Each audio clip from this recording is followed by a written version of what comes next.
engaged in agriculture and allied activities. The first slide that I show is the share of women in each category of agriculture employment as recorded in the last 4 censuses at the national level. The blue bars refer to cultivators, the red ones to agriculture laborers, and the green ones to the agriculture workforce as a whole.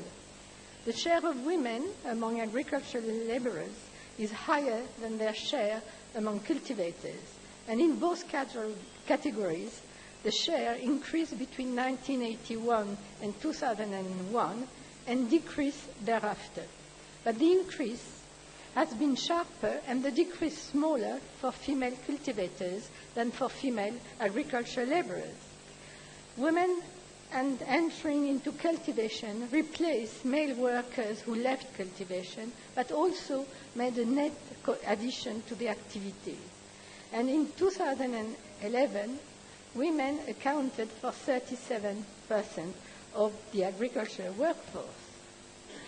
The second slide gives the proportion of individual landholding area operated by women in the major states of India as recorded in the 1995-96 and 2010-11 agricultural censuses. Marked differences exist between states.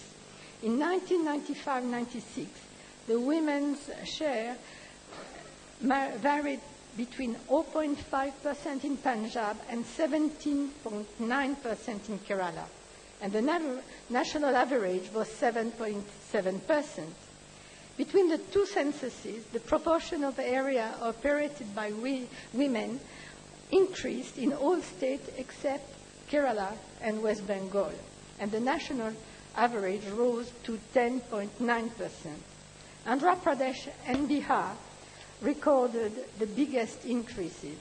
In Bihar, the share doubled, and initially it was below the national average, and in 2010-11 it was above. Therefore, the evidence from these 2 first slides points to a process of feminization of agriculture, at least until the mid-2000s. NSS data showed an absolute decline in the number of workers engaged in agriculture and related activities in the second part of the 2000 decade, and a strongest decline among female self-employed. But the analysis of the feminization of agriculture faces several challenges. The first one is that the current agrarian crisis and the rise in the cost of cultivation affect regions and categories of workers differently. For example, the situation of female agricultural laborers working in a BT cotton field in Maharashtra, that of the widow of a Punjabi farmer who committed suicide, or that of a Bihari woman, de facto head of a farming household where male members migrate, result from different processes. A second challenge concerns the reliability of national data. Both the census and the NSS are not very good at measuring 2 variables relevant to the analysis of the feminization of agriculture. One is male migration, and the other one is women's work. In the case of migration, both the census and the NSS have a bias towards long-term and permanent migration and miss out significant portion of short-term and circular migration. Regarding women's work, we know that the result of the 66th round of NSS showing a sharp decline in female labor force participation stirred a heated debate that I will not enter here, but I will just take the example of Bihar. It so happened that in 2009-10, NSS data was collected at the same time that data was collected by IHD in the 36 villages of Bihar I mentioned in my introduction. According to NSS, female labor force participation rate in rural Bihar was abysmally low, 10.6% for usual status combining principal and subsidiary statuses. In contrast, the IHD survey reported a female labor force participation rate of 37 when unpaid family workers were excluded and 64% when they were included. Anybody used to walk around Bihar villages would have some reservations about the accuracy of NSS data. And as Professor Tendulkar has pointed out, macro-analysis is required to analyze in depth specific dimension of women's work that NSS fails to capture. So now I will focus on Bihar. What is the context of feminization of agriculture in Bihar? Population pressure on land is very high, and the average size of holding is one of the lowest in India and decreasing. The growth of the Bihar economy, sluggish until the 2000 decade, has been unable to create enough employment opportunities to absorb the surplus labor spilling over from villages. Every year, millions of men leave Bihar and go to work for shorter or longer periods in other states, while their spouses and children remain behind in their villages of origin. As we have heard during this conference, migration is not a new phenomenon in Bihar. The vagaries of the weather have always pushed Bihari men to search for supplementary income at the time of drought or flood. But the phenomenon has scaled up considerably since the mid-1980s. The push factors have been, as mentioned, population pressure on land and the stagnant agricultural production in Bihar. The pull factors have been the demand for labor in Punjab and Haryana, where agriculture was booming, and later the urban expansion and economic dynamism of Western and South India. The next slide summarizes the characteristic of migration for work from Bihar. Migration for work is almost exclusively male. Over time, it has steadily increased and the duration lengthened. In 1981, only 17% of the household are migrant members. By 2008, the proportion had risen to 58%. This means that almost one male worker in two, aged 15 to 59, was a migrant. The duration of migration is determined by the type of employment migrants secure outside their villages and the activities they continue to undertake in the village. In 2008, 6% of migrants went away for a period of up to 3 months, 43% between 3 and 8 months, and 51% for more than 8 months. And permanent migration was relatively low. The incidence of migration varies widely across villages. The number of households with at least one male migrant varied from 26 to 85% of the village households. Differences in the incidence of migration are explained by regional and village characteristics in terms of population density, cropping patterns, land holding, occupational structure, caste and class composition. It is higher in the less advanced districts of North Bihar. Migration is also explained by the characteristics of individual households. Migrants are found among all household categories, but its incidence tends to be higher towards each end of the land holding distribution. The scale of migration had had an impact on many dimensions of social and economic life. It has had consequences for individuals, families, gender relations, the labor market, and agricultural development. The massive migration of male labor workers, domestic work is excluded, and activities of migrants and commuters outside the villages are included. The male labor force participation rate remained stable and at the same high level over time. But female labor force participation rose from 56% in 1981 to 58% in 1999 to 67% in 2009. This means that women's participation increased by almost 20% over the 30-year period.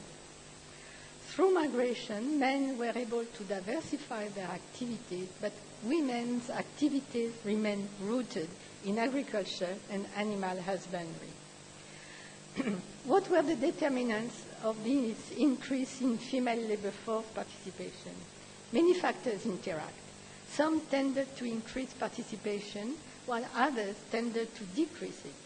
Factors that tended to increase the demand for female labor include the shortage of male labor due to migration, an increase in agriculture productivity due to an increase in yields and cropping intensity, the introduction of new labor-intensive crops such as vegetables, and the increase in animal husbandry. Other factors tended to increase the supply of female labor, such as survival needs due to household crises, a reduction in the gender wage differential, which may be an incentive for women to enter the labor market, and changes in social norms. On the other hand, a third category of factors may decrease women's labor force participation, an education effect, girls staying longer in education, and an income effect derived from an increase in a household disponible income due to higher local wages and remittances from migrants. In Bihari villages, all the above factors are at play to lesser or greater extent, but male migration has been the major driver of change. Villages with a high proportion of migrants tend to have a high female labor force participation rate, as women have partly substituted for the migrant male labor. The majority of rural women work either as agricultural laborers or as self-employed on family farms. They reported that after male migration, they had taken on new tasks. Previously, casual laborers were primarily involved in harvesting. Now, a higher proportion than before report doing also transplanting and weeding.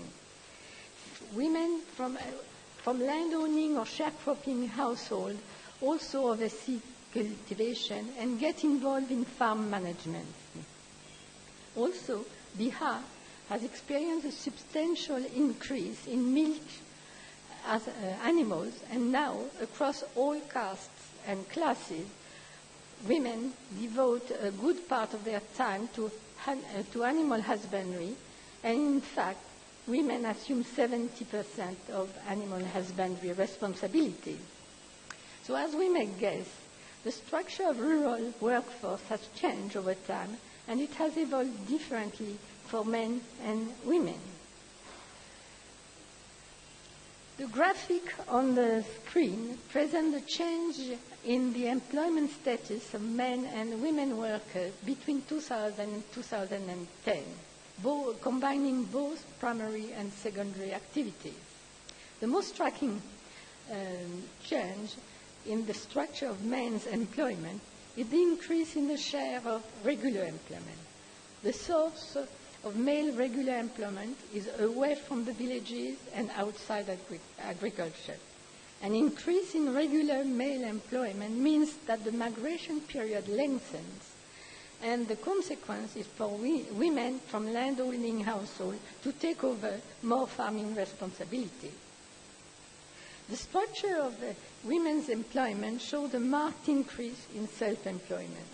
The progression of regular employment among women is slow, as opportunities outside agriculture are limited in villages. The relative decrease in casual employment is not only explained by the increase in self-employment, but also by an income effect.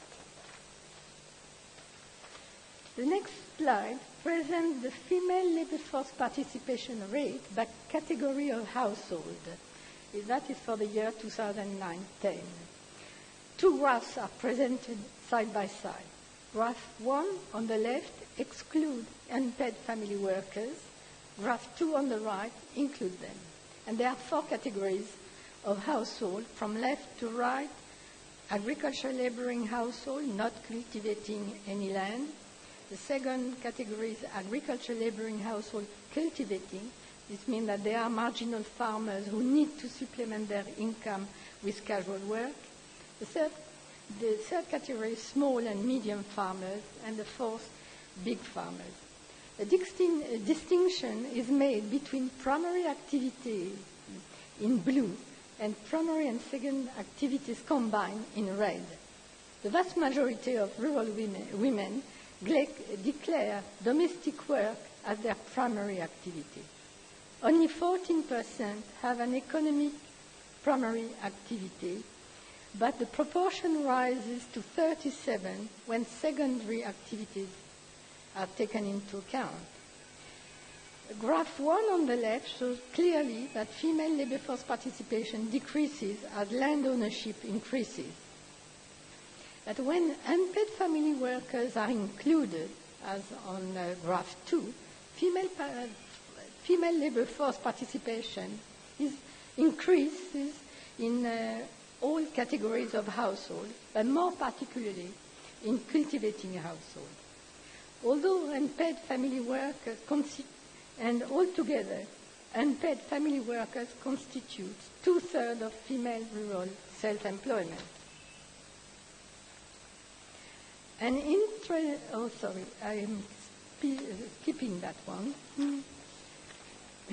The next slide shows the evolution of agricultural laborers' wages. Wage structures in rural Bihar are complex.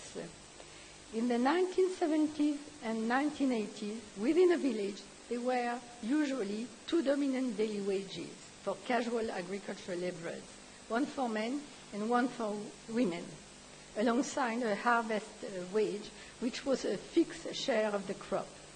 Today, wages are more diverse and fluctuating. They are not always paid on a daily basis. Contract work is expanding, and the wider range of crops and activities undertaken implies a correspondingly wider range of wage levels. Under the current context of the labor shortage, farmers compete for labor and try to secure labor through individual wage setting, which is less conducive to collective action. There is a marked sexual division of labor in agriculture, both in terms of activities and duration of the working day. Male migration has tightened the local labor markets, and real daily wage for the agricultural labor force rose 2 to 3 times between 1981 and 2010. And there has also been some wage homogenization across the state. More variability is observed in women's wages than in men's wages, but the tendency has been for the gender wage gap to narrow in some villages. For example, in 2 Purnia villages, the gap, which was in the range of 20 to 50% in 1999, has narrowed down to a range of 15 to 30% in 2009. At the whole state level, USAMI, using the wage rate for rural India from the Labour Bureau, estimated that the female-male ratio for transplanting had fluctuated between 0.88 in 1999-2000 and 0.95 in 2010-11. So the evolution of the wage gap hasn't been constant over time, nor has it followed the same pattern in different parts of the state. The table on the screen presents the compound annual growth rates of real wages based on NSS data by sex and by sub-region. In North Bihar, women's wages grew faster than men's wages in the 1980s and 1990s. At that time, male migration grew, the demand for female labor increased, we observed a narrowing of the gender wage differential and an increase in female labor force participation. But the unabated increase in population, the stagnant agricultural production, and the lack of alternative job opportunities for women within villages has slowed down the progression of female wages in the 2000 decade through a crowding effect. On the other hand, in South Bihar, women's wages grew faster than men's wages only after 2000. Crop diversification, the expansion of labor-intensive crops, such as vegetables, increased the demand for female labor and pushed up the wage of female-type agriculture operations in villages. Male migration was relatively low, but in the 2000 decade, the Bihar economy picked up and an increasing number of men were able to access better paid employment outside agriculture by commuting to nearby towns when their villages had good communication. So this was for the situation of the women in the labor market, in the rural labor market. Now let us see what are the broader implications of the changes of the role of women in the Bihar rural economy. As agricultural producers, women still face many constraints. Firstly, compared to men, they have much poorer access, control, and ownership of productive resources. Resources are acquired through a variety of social relationships within the family, the market, the state, and the community. Rules and social norms determine the principles of distribution and exchange of those resources and delineate the boundaries of choice of different categories of individuals. The control of assets is linked to structures of patriarchy and is mediated by caste and class hierarchies. Secondly, the access of women to public services, irrigation management, extension services, training in new agricultural technologies, and credit remains limited. Land is a strategic resource. A woman who doesn't own land is not perceived as a farmer, but only as a subsidiary worker or helper. Without land in her name, a woman or farmer's ability to take decisions, make investments is constrained. And Bina Agarwal has showed that women with rights over land were more confident to participate in the development process. Access to land can be through inheritance, the market, or the state. In Bihar, the state has systematically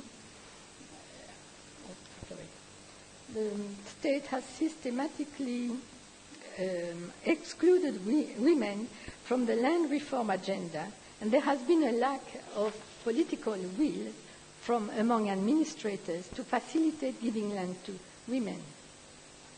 Though inheritance laws have become more favorable to women, for example, the revised Hindu Succession Act of 2005, they are poorly known and implemented. A Landesa study of 2013 found that in Bihar, only 5% of land plots have documents that include women's name, and only 7% of the women had plots titled under their name. The IHG survey found that only 3.3% of households had land registered in the name of women. Female farmers have also been largely neglected by agriculture extension services. Over the years, agriculture extension has undergone some transformation. The traditional training and visit top-down system implemented in the 1970s was phased out in the late 90s, and subsequent reform efforts have aimed to establish a more pluralistic and demand-driven model of agricultural extension which should be more favorable to women. But while the current extension system is now guided by a variety of models, schemes, and institutions, the public sector continues to dominate and is largely male-dominated. The participation of female farmers is still limited in extension-related meetings, and there is a lack of incentive for reaching female farmers. In 2006, the Institute of Social and Economic Change in Bangalore and the Tata Institute for Social Sciences jointly conducted a study on gender and governance in rural services that covered agriculture, extension, and livestock services in Karnataka and Bihar. The results showed that 27% of male-headed farming households had met with extension agents, but only 1% of female-headed farming. Access to livestock services had fared a little better.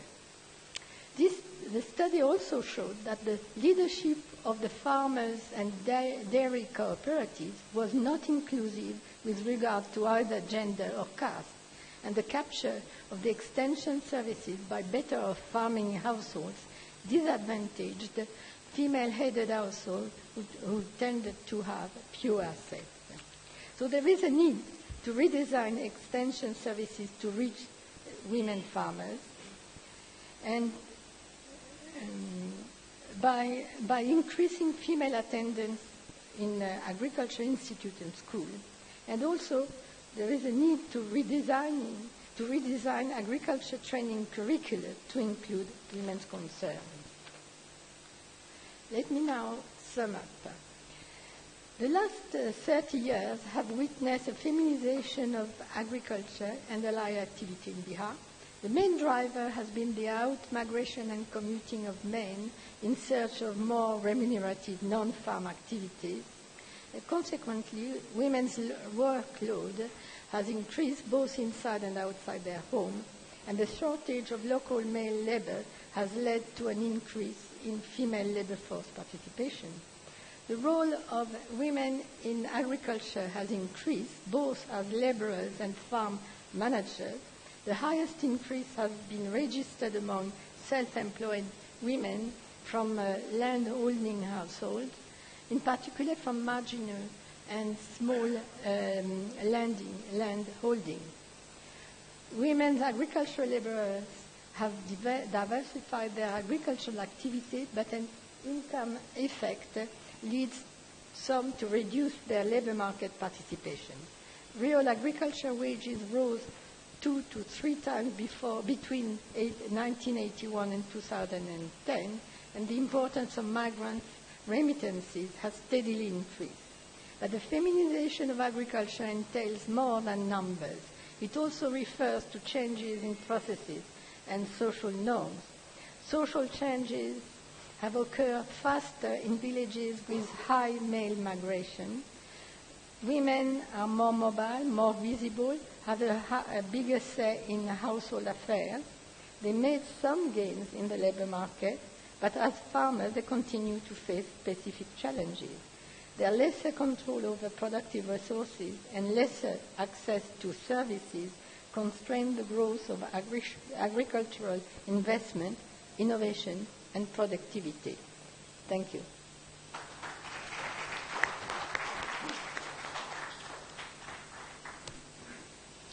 Thank you, Dr. Janine Rajas, for a very illuminating talk. It is now open for questions. If I might sum up at the end. Yeah. How are you comfortable? Shall we take all the questions together, or maybe 2 questions or 3 questions and 3 questions? Okay. Yes. Yes, this is.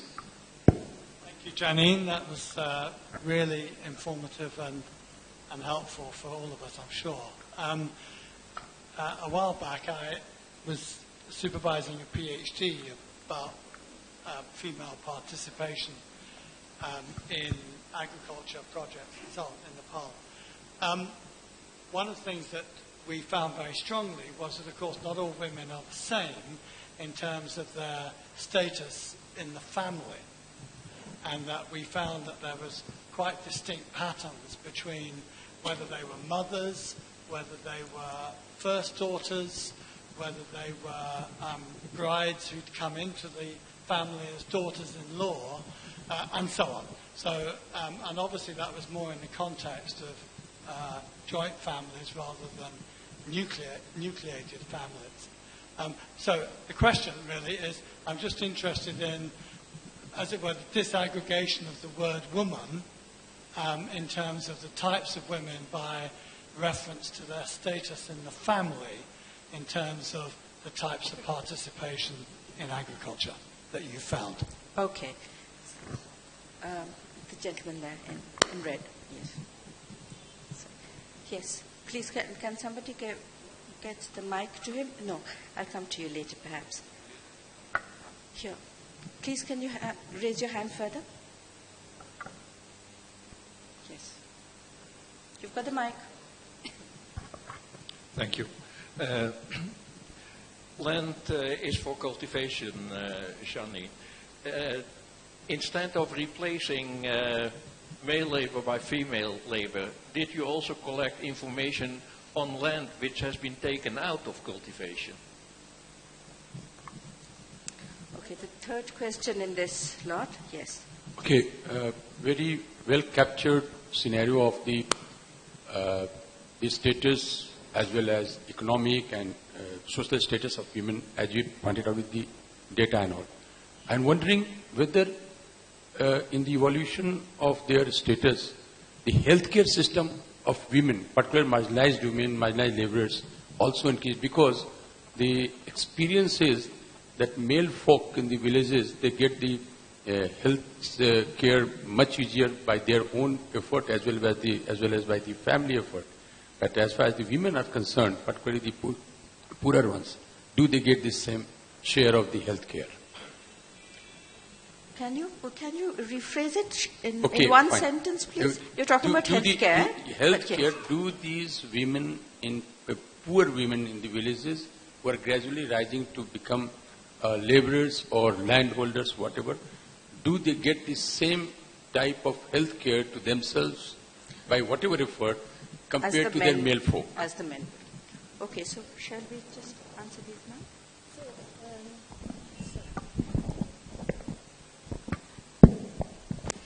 So for the question of Jeff's question, yeah, the situation within the family is important.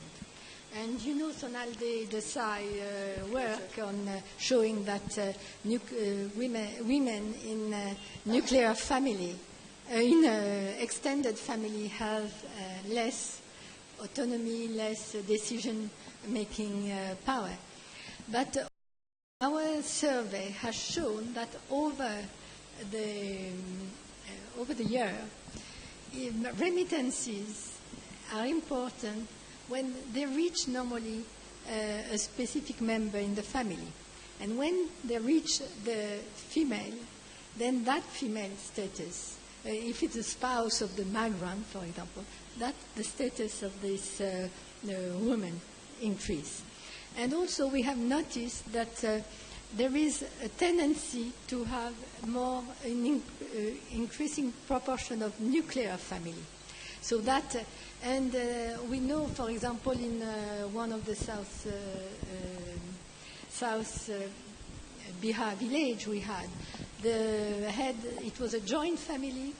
The head of the family, who was a carpenter, had an accident, and the two sons were migrants, but the two daughters-in-laws were living in. And when, after the death of the head of the family, the family split in 3 households, and the mother, widowed, had to work as an agricultural laborer because the daughter-in-laws didn't want to have a common kitchen, didn't want to have so it's important, but it seems that migration, there is a tendency to split household in more nuclear family. For Jan, we didn't look at for the land out of cultivation. We haven't had more increase in more question on to be able to analyze that. We still have a lot of data, but we haven't analyzed that. And Healthcare. Do women get the same healthcare as men? It's the healthcare. Women have been less mobile. They were not taken very much out of the villages for healthcare, and now it's also the growth of private healthcare. So it's we haven't data to compare directly. What we know is that migrant workers who have disease while away from the villages have a tendency to come back, and it's the village which support the reproduction of the labor force, while at the cost of Okay, the last set of questions. I have 1, 2, 3, 4 hands up there. Excuse me, can't see. Hi. Yes. Yeah. So the question is, does the feminization of these recent times, these decades that you're talking about, what effect has it had on mechanization of agriculture? So how is feminization linked with mechanization? I was going to ask the same question.